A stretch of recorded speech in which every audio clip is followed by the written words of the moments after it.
ಉಡುಪಿ ಜಿಲ್ಲೆಯಲ್ಲಿ ದಿನದಿಂದ ದಿನಕ್ಕೆ ಅಪರಾಧ ಪ್ರಕರಣಗಳು ಹೆಚ್ಚಾಗ್ತಾ ಇದೆ. ಪೊಲೀಸ್ ಇಲಾಖೆ ಮೇಲೆ ಜನರು ಆಕ್ರೋಶವನ್ನು ವ್ಯಕ್ತಪಡಿಸುತ್ತಿರುವಂಥದ್ದು. ಯಾಕಂದರೆ ಸಾಲು ಸಾಲು ಅಪರಾಧ ಪ್ರಕರಣಗಳು ಹೆಚ್ಚುತ್ತಿರುವ ಹಿನ್ನೆಲೆಯಲ್ಲಿ ಪೊಲೀಸ್ ಇಲಾಖೆ ಮೌನ ವಹಿಸಿದ್ದೇ ಇದಕ್ಕೆ ಕಾರಣ ಅಂತ ಜನರು ಆರೋಪವನ್ನು ವ್ಯಕ್ತಪಡಿಸಿರುವಂಥದ್ದು.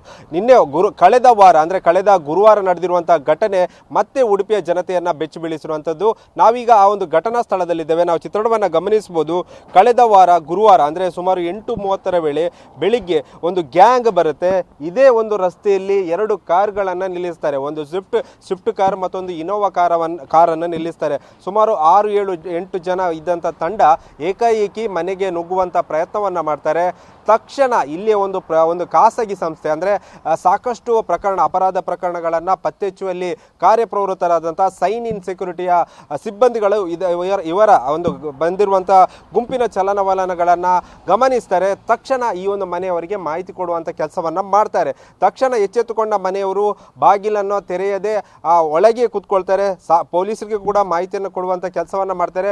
ಮತ್ತು ಸೈನ್ ಇನ್ ಸೆಕ್ಯೂರಿಟಿನ ಸಿಬ್ಬಂದಿಗಳು ಕೂಡ ಅದರ ಪ್ರಮುಖ ಅಂದರೆ ಆ ಒಂದು ಸೆಕ್ಯೂರಿಟಿಯ ಪ್ರಮುಖರೇನಿದ್ದಾರೆ ಅವರು ಕೂಡ ಪೊಲೀಸರಿಗೆ ಮಾಹಿತಿಯನ್ನು ಕೊಡುವಂಥ ಕೆಲಸವನ್ನು ಮಾಡ್ತಾರೆ. ಆದರೆ ಪೊಲೀಸ್ ಇಲಾಖೆ ಯಾವುದೇ ರೀತಿಯಾಗಿ ಕಾರ್ಯಪ್ರವೃತ್ತ ಆಗಿಲ್ಲ ಎಂಬ ಮಾಹಿತಿಯನ್ನು ಇಲ್ಲಿಯ ಮನೆಯವರು ಆರೋಪವನ್ನು ಮಾಡ್ತಿರುವಂಥದ್ದು. ಯಾಕಂದರೆ ತಕ್ಷಣ ಕಾರ್ಯಪ್ರವೃತ್ತರಾಗಿದ್ದರೆ ಆ ಒಂದು ತಂಡವನ್ನು ಭೇದಿಸಬಹುದು, ಆ ಒಂದು ತಂಡವನ್ನು ಹಿಡಿಬಹುದಿತ್ತು. ಆದರೆ ಅವರು ನಿರ್ಲಕ್ಷ್ಯ ತೋರಿಸಿದ್ರಿಂದ ಅವರು ತಪ್ಪಿಸಿಕೊಂಡು ಹೋಗಿದ್ದಾರೆ ಎಂಬ ಆರೋಪವನ್ನು ಕೂಡ ಇಲ್ಲಿಯ ಮನೆಯವರು ಮಾಡ್ತಿರುವಂಥದ್ದು.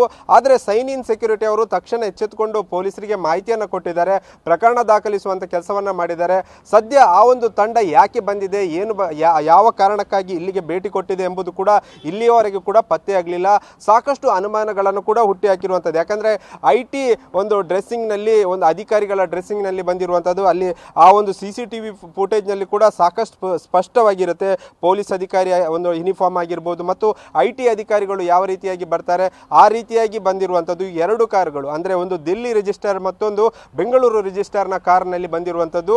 ತಕ್ಷಣ ಸೈನ್ ಇನ್ ಸೆಕ್ಯೂರಿಟಿನವರು ಪೊಲೀಸರಿಗೆ ಮಾಹಿತಿ ಕೊಟ್ಟಿದ್ದರಿಂದ ದೊಡ್ಡ ಅನಾಹುತ ತಪ್ಪಿದೆ ಅಂತಲೇ ಹೇಳ್ಬೋದು.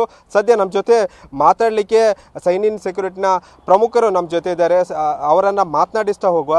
ಸರ್, ಹೇಗೆ ಈ ಒಂದು ಪ್ರಕರಣ ಪತ್ತೆ ಹಚ್ಚಿದ್ರಿ ಮತ್ತು ಇದು ಒಂದು ಪ್ರಕರಣ ನಿಮಗೆ ಹೇಗೆ ಗೊತ್ತಾಯ್ತು ಅಂತ ಹೇಳಿ ಆಚೆ ನೋಡಿ. ಸರ್, ನಮಗೆ ಬೆಳಿಗ್ಗೆ 8:56ಕ್ಕೆ ಈ ಮನೆ ಎದುರುಗಡೆ ಬಂದಾಗ ನಮ್ಮ ಆಫೀಸ್ ಸಿಬ್ಬಂದಿ ಏನು ಮಾಡಿದ್ದಾರೆ, ಒಂದು ಪಿಕ್ ಹಾಕಿದ್ದಾರೆ. ಅಂದರೆ ಅವಾಗ ಯಾರು ಮನೆಗೆ ಬಂದಾಗ ಒಂದು ಪಿಕ್ ಹಾಕ್ತೀವಿ. ನಾವು ಲೈವ್ ಮಾನಿಟ್ರಿಂಗಲ್ಲಿ ಇರ್ತೀವಿ. ಯಾಕಂದರೆ 5 ವರ್ಷದಿಂದ ನಮ್ಮ ಲೈವ್ ಮಾನಿಟ್ರಿಂಗ್ ಸಿಸ್ಟಮ್ ಇದೆ ಕುಂದಾಪುರ ಉಡುಪಿ ವ್ಯಾಪ್ತಿಯಲ್ಲಿ. ಆವಾಗ ಪಿಕ್ ಹಾಕಿದಾಗ ಅವರು ನೋಡಿರಲಿಲ್ಲ ಅದನ್ನು ಏನಾಗಿದೆ ಏನಂತ ಹೇಳ್ಬಿಟ್ಟು. ಆಮೇಲೆ ಇಮಿಡಿಯೇಟ್ ಅವ್ರು ಏನು ಮಾಡಿದ್ದಾರೆ, ಇಲ್ಲಿ ಗೇಟ್ ತೆಗಿಲಿಕ್ಕಾಗಲಿಲ್ಲ, ಯಾಕೆ ರಿಮೋಟ್ ಕಂಟ್ರೋಲ್ಡ್ ಇದೆ. ಹಾಗಾಗಿ ಅವ್ರು ಏನು ಮಾಡಿದ್ದಾರೆ, ಪಾಗರ್ ದಾಟ್ಬಿಟ್ಟು ಆಚೆ ಹತ್ತಿ ಒಳಗಡೆ ಹೋಗಿದ್ದಾರೆ.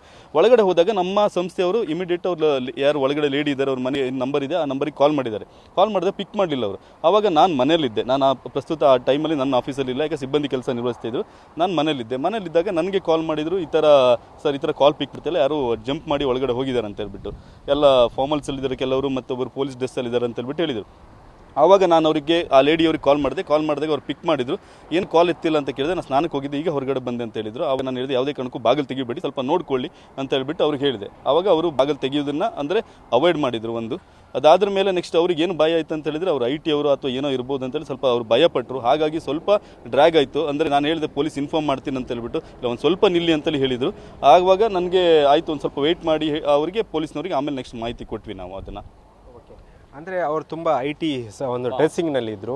ಮನೆಯವರಿಗೆ ಏನಾದರೂ ಡೌಟ್ ಇತ್ತಾ ಅಥವಾ ಯಾರಾದರೂ ಬೇರೆ ಅವರ ಯಾರಾದರೂ ದಂಧೆಕೋರರು ಏನಾದರೂ ಬಂದಿದ್ರಾ? ಅದು ಏನಾದರೂ ಯಾಕಂದರೆ ಅವರು ಲೇಡಿಯವರು ಮಾತ್ರ ಇರೋದ್ರಿಂದ ಅವ್ರು ಹೆದರ್ಕೊಂಡ್ರು. ಯಾಕಂದರೆ ಯಾರು ಏನಂತೇಳಿ ಅವ್ರಿಗೆ ಒಂದ್ಸರಿ ಗಾಬರಿ ಆಯಿತು.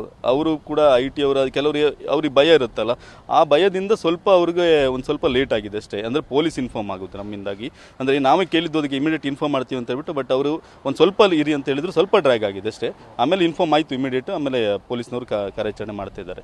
ಓಕೆ, ನಿಮಗೆ ಹೇಗೆ ಗೊತ್ತಾಯಿತು, ನಿಮ್ಮ ಸಂಸ್ಥೆಗೆ ಹೇಗೆ ಗೊತ್ತಾಯಿತು? ಅಂದರೆ ನಾವು ಲೈವ್ ಮಾನಿಟ್ರಿಂಗಲ್ಲಿ ಇದ್ವಿ. ಅಂದರೆ ಇಲ್ಲಿ ಎಲ್ಲಿ ಕ್ಯಾಮ್ರಾಗಳಿದೆ, ನಮ್ಮದು ಈ ರೆಡ್ ಬಾಕ್ಸಲ್ಲಿ ಕ್ಯಾಮ್ರಾಗಳಿರುತ್ತೆ. ಇದೇ ಥರ ನಮ್ಮ ತುಂಬ ವ್ಯಾಪ್ತಿಯಲ್ಲಿ ನಮ್ಮ ಕ್ಯಾಮ್ರಾ ಇದೆ. ಸೊಸೈಟಿ ಇರ್ಬೋದು, ದೇವಸ್ಥಾನ ಇರ್ಬೋದು, ಮನೆಗಳಿರ್ಬೋದು, ಅಲ್ಲಿ ಏನು ಕ್ಯಾಮ್ರಾಗಳಿರುತ್ತೆ ಅದು ಲೈವ್ ಮಾನಿಟ್ರಿಂಗ್ ಮಾಡ್ತೀವಿ ನಮ್ಮ ಆಫೀಸಲ್ಲಿ ಕೂತ್ಕೊಂಡು. ಯಾಕಂದರೆ ಅದನ್ನು ಮಾನಿಟ್ರಿಂಗ್ ಮಾಡೋದ್ರಿಂದ ಇದುವರೆಗೆ ಸುಮಾರು ಪ್ರಕರಣಗಳು ಕೂಡ ನಾವು ಅದಕ್ಕೆ ಆಗುವಾಗಲೇ ಅದನ್ನು ತಡೆಗಟ್ಟಿದ್ದು ಕೂಡ ಇದೆ. ಅದು ರೀಸೆಂಟಾಗಿ ಕೂಡ ಒಂದು ತಿಂಗಳಿಂದ ಎರಡು ಇದು 3ನೇ ಪ್ರಕರಣ ಆಗಿದೆ ನಮ್ಮಲ್ಲಿ. ಹೌದು. ಇದಿಷ್ಟು ಸೈನ್ ಇನ್ ಸೆಕ್ಯೂರಿಟಿನ ಕೃಷ್ಣ ಅವರ ಮಾತಾಗಿರುವಂಥದ್ದು. ನಾವು ತಕ್ಷಣ ಎಚ್ಚೆತ್ತುಕೊಂಡಿದ್ರಿಂದ ಒಂದು ದೊಡ್ಡ ಒಂದು ಅನಾಹುತ ತಪ್ಪಿದಂತೆ ಆಗಿದೆ ಅಂತಲೇ ಹೇಳ್ಬೋದು. ಆ ನಿಟ್ಟಿನಲ್ಲಿ ಮನೆಯವರಿಗೂ ಕೂಡ ಮಾಹಿತಿ ಕೊಡುವಂಥ ಕೆಲಸವನ್ನು ಮಾಡಿದ್ದೇವೆ ಮತ್ತು ಪೊಲೀಸ್ ಇಲಾಖೆ ಕೂಡ ಮಾಹಿತಿ ಕೊಡುವಂಥ ಕೆಲಸವನ್ನು ಮಾಡಿದ್ದೇವೆ. ಒಟ್ಟಿನಲ್ಲಿ ಈ ಒಂದು ಪ್ರಕರಣಕ್ಕೆ ಒಂದು ಸರಿಯಾದ ಅಂತ್ಯ ಸಿಗಬೇಕು ಎಂಬುದು ಕೂಡ ಅವರ ಆಗ್ರಹ ಆಗಿರುವಂಥದ್ದು. ಕ್ಯಾಮರಾಮನ್ ರಾಮ್ ಜೊತೆ ಪ್ರಜ್ವಲ್ ಅಮೀನ್, TV9 ಉಡುಪಿ.